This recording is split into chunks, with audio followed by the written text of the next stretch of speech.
Hi, it's Red-Headed Riding Hood here. Red for short. I'm going to read the daily celebration for the 25th. This is To Live Is Part 2, because that's from a Bible verse. What does it mean to say, "For me to live is Christ"? It means that we never forget his cross and all that he did and suffered for us.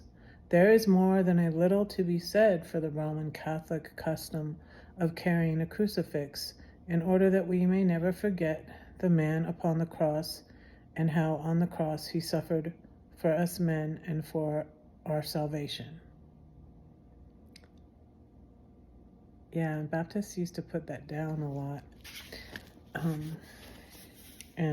Even my Presbyterian pastor said, because there's a big cross in our sanctuary that's into the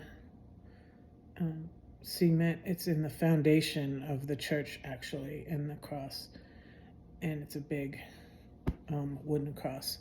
And our pastor said it doesn't have Jesus on it because he's not on the cross anymore. But that is something to be said. That is a reminder. It means that we never forget his presence. It means that at morning, at midday, and at evening, night and day, we are conscious that we are in his sight and that he is with us. Everyone feels the presence of Jesus Christ at some special moment in life. Everyone feels him near in church, at some sacred spot, at prayer. But for true Christians, it must be true, as it was true for Brother Lawrence. That's the little book, Practice of the Presence of God, that he feels Jesus Christ as near when he washes the dishes as does the most menial task as at the Blessed Sacrament. It means that we take no step without submitting our action for his approval. Men act from many more motives in this life: the desire for gain, the eagerness for honor and prestige, the love of comfort, the desire for safety, from motives of prudence, of ambition, of self-protection. The Christian motive can be no other than the approval of Jesus Christ. We would act very differently, and life would be very different, if we never acted without placing every decision and every word and every thought in the presence of the eyes of Jesus Christ. For me to live is Christ. That's very good. Very, very good.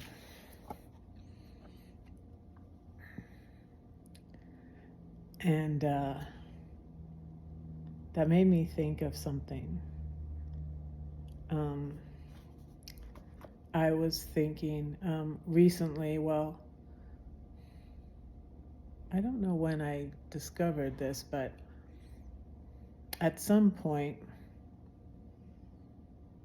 I realized that I was away from God, and I got involved with all those people on YouTube, and I really think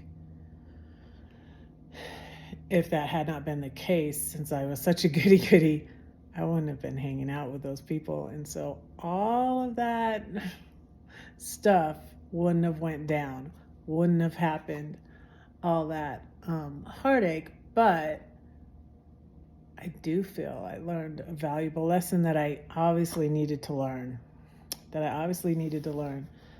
but I didn't have Christ in the forefront.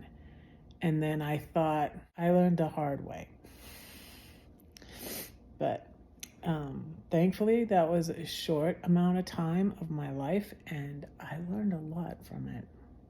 I learned invaluable lessons, and I really don't think that situation could happen again in my life. I honestly don't. So I'm really thankful for that, because God's got my back, but also I'm just not interested in getting involved with. But anyways, that's that. Don't say that no one cares for you, because I do, and God does too. Don't forget to pray for Red, because Red is praying for you. Bye.